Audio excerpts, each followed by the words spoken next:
Hope you enjoy, everyone. Thanks for watching. This is my review on the last episode of Mob Psycho 100, episode 12. Right now, this episode was definitely very good. Had a good ending to a good series. I like this episode. I really liked a lot. Overall, it was so good. Overall, just the things where you thought things was gonna go crazy, like Mob was gonna explode and destroy everyone, and it doesn't do that. Overall, which was a nice surprise. And the hero of the day was not Mo, Hanazawa, Ritsu, or even Dimple. Dimple, yes, right, Dimple's alive. Spoiler alert. Was Reigen, Mao's master, the con artist who had no power at all. He was the hero of the story.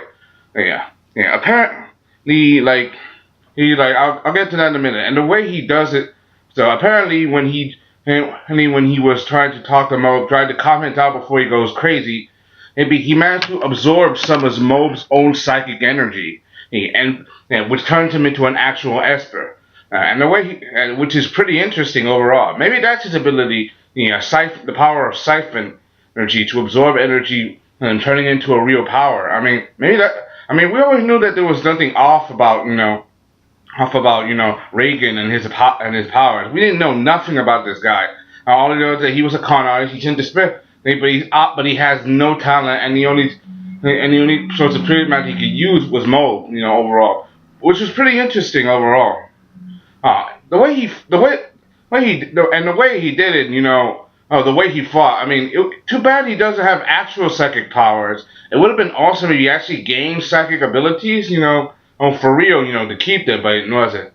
And the way he fought against those claw guys, like the one with the sword that cut him, and because he absorbed so much psychic power, his psychic energy overwhelmed the rest of them. From the guy with the sword, or to the guy with the phase ability to gain the phase through and make disappear. The way he defeats them, overall. And he just defeats them physically using his psycho power. He also beats them mentally, overall. He uses his words to get to their heads. The way he is as such a smooth talker. The way he is as a smooth talker. The way he dismantles them, saying that life is not like that. And he even finds out about the guy, the sword-wielding guy, the glasses, I don't know his name. I think it's Kutsuro or something. We get to see that he had a crappy life and stuff. He even told him his story, saying that he was basically the same thing, that he was awkward at school, and the way he fought and deflected those, enemy attack and fire around, they're just dumbfounded. Like a guy this strong showing up, it's definitely very interesting, Excuse me. The way they handle this story overall, but they're not gonna.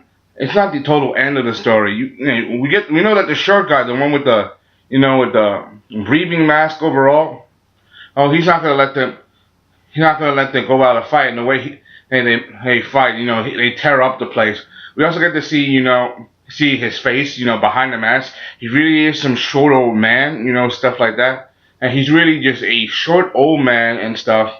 And the way they fought, how he does his best, and saying that, and shouldn't we change the world with our power? Our power should change the world. Having our power make people like us and want to be popular, but no, say no, no. Having psycho power won't make you popular. It's the same with him. Mo's been through that. Reigen and Stecken supports him. It's the same thing. And then he just loses it. Unleashes those black orbs using psychic power and gravity and just destroys everything. It's pretty intense overall. When you think about it, the story way the action progressed, overall. Seems like we're gonna get battle, but just as things were about to roll, he's cut off by that guy with the orange hair, the guy that was playful overall, or the one that had fought against Ritsu, that Ritsu couldn't stand up against, that beat him, But so this basically they did one, they rescued the kids and succeeded at destroying the claw organization, the 7th Division. However, there's still claw organizations everywhere, overall. So they decided to call it how to have a retreat, and they managed to make their escape. Well, basically they won. Basically they all won, and nobody got killed, which was pretty nice for the story. I mean, I thought someone was gonna die. I mean, literally thought somebody was gonna die.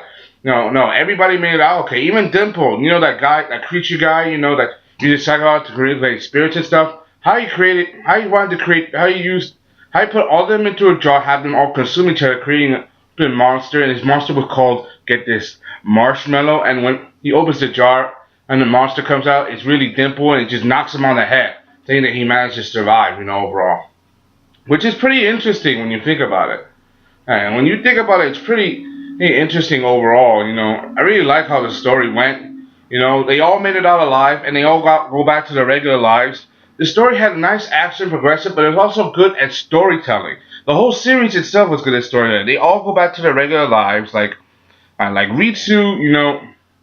Ritsu, he tries to make amends, especially with the council, especially about what he did to that one guy, framing him, for all the bad stuff, for being bad, and giving him a horrible reputation for being a pervert. Reigen, back to his agency. Dimple tries to help, a little bit. It's pretty interesting when you think about it. And Mob, he still had crush on that one girl he likes, overall.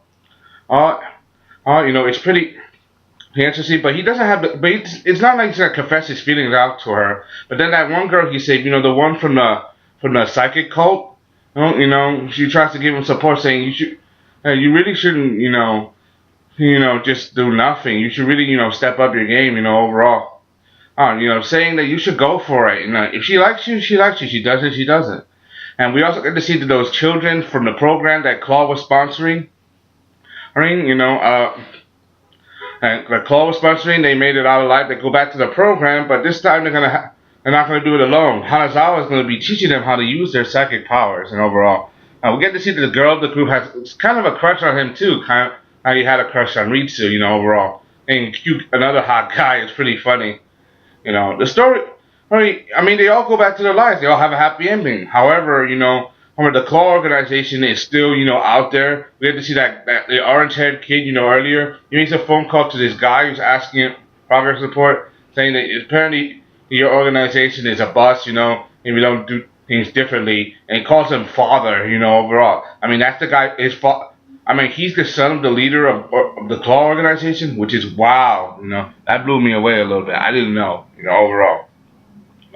They all go back to they all go back to their lives. Mob and Reigen, they all do goofy stuff, going out, crazy stuff. Everybody has a happy ending overall, and they all go back to their regular lives, which is a pretty nice story and pretty awesome, overall. I really like the story. In fact, it even makes me contemplate about reading the manga. There's a lot of I really need to read some more manga. I need to read like Black Clover, Mob Psycho 100. And Mob Psycho is made by the same guy who made One Punch Man, manga 1, And we already got word that they were getting One Punch Man Season 2 this spring, which is pretty awesome. I can't wait to see, but I wish it was a little sooner. Anyway, that's all I gotta say. Hope you enjoyed. I hope you enjoyed my videos on Mob Psycho 100. I know I did. Can't wait to see. I'm probably gonna rewatch the anime all over again. I'm out. Bye.